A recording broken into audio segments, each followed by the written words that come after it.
Hello students. तो students, this is the question from chapter binomial theorem.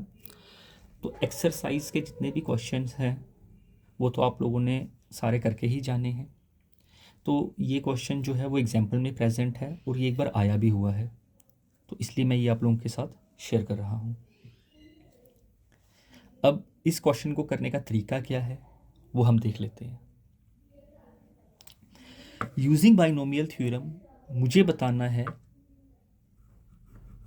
6 की power n minus 5n always leaves a remainder 1 when divided by 25। Means अगर मैं इस quantity को अगर 25 से डिवाइड करूँगा तो हमेशा मुझे रिमाइंडर 1 मिलेगा। ये चीज़ मुझे यहाँ पर प्रूव करनी है। तो इस क्वेश्चन को प्रूव करने का की कंसेप्ट क्या रहेगा आपके पास कि आप लोगों को यहाँ पर बताना है, अगर आप यहाँ पर ये बता पाएँ कि 6n माइनस 5n को अगर हम 25 इंटू के प्लस 1 की फॉर्म में लिख सकते हैं, तो यहाँ से मेरा ये कंक्लूजन रहेगा कि 6n माइनस 5n को जब भी मैं 25 से डिवाइड करूँ तो मुझे रिमाइंडर 1 मिलेगा। अगर आप इतना बताते हैं, इसका मतलब होता है कि 6 की power n minus 5n is divisible by 25, but plus 1 आ रहा है। इसका मतलब है it always leaves remainder 1 when divided by 25।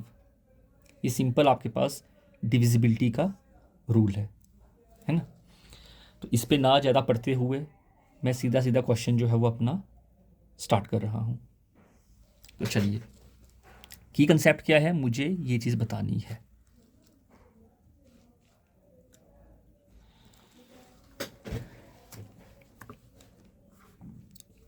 अब 6n को बच्चे मैं कैसे लिख सकता हूँ?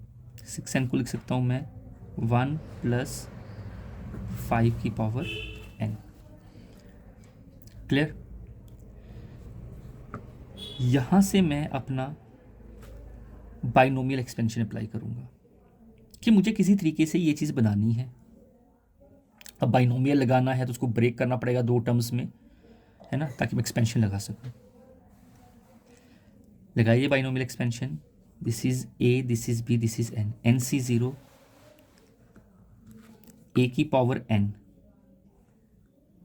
a की पावर n एंड b की पावर 0 प्लस nc1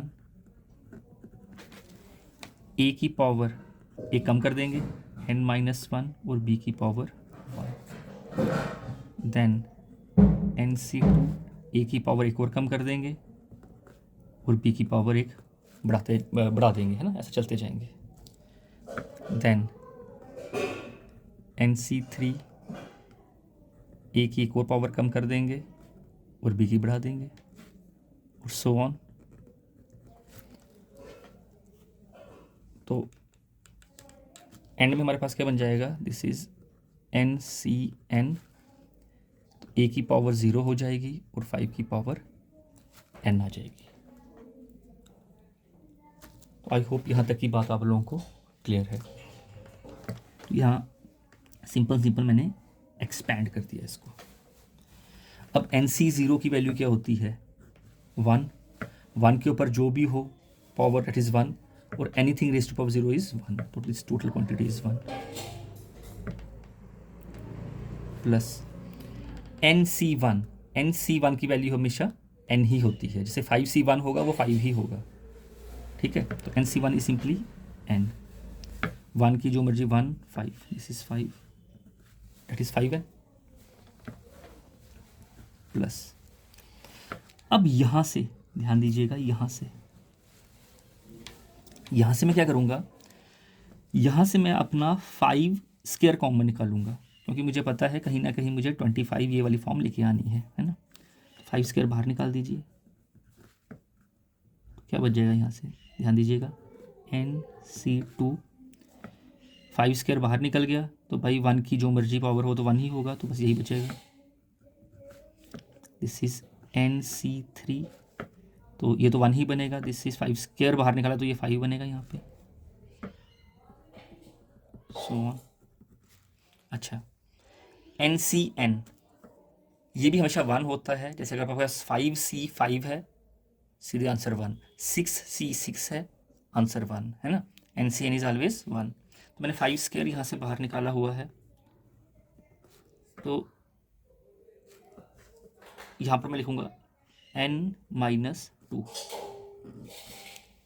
क्या ये बात समझ आई? क्योंकि जब मैं इसको इससे मल्टीप्लाई करूँगा तो वापस मेरे पास 5n ही बन जाएगा, है ना। जब इसको मैं इससे मल्टीप्लाई करूँगा, basis are same, powers are added, तो अल्टीमेटली मेरे पास 5n बन जाएगा। क्लियर? तो इसलिए मैंने इसको 5 की पावर n-2 लिख दिया। तो यहाँ से मेरे पास क्या बन जाएगा? ये तो 6n तो चल रहा था आपके पास। This is 1 plus 5n plus, मेरे बच्चे 5 का स्क्वायर इज 25, और इस पूरी क्वांटिटी को मैं k मान लेता हूँ। क्या मान लेता हूँ? k। ठीक है, इस पूरी क्वांटिटी को मैं k मान लेता हूँ, where k is some positive integer. This implies 6n, इधर लेके आइए इसको, minus 5n, and this is 25k plus 1। तो जहाँ पर मुझे पहुँचना था मैं वहाँ पर पहुँच गया। क्लियर? तो यहाँ से मैं कंक्लूड कर पाऊंगा 6n minus 5n whenever divided by 25 it always leaves a remainder 1। तो आई होप बच्चों ये क्वेश्चन आपको समझ आया होगा। तो ये एग्जाम्पल का क्वेश्चन है, तो ये मैंने आप लोगों के साथ एक शेयर कर दिया। अब हम आगे बढ़ते हैं और आगे के क्वेश्चंस देखते हैं। Thank you everyone.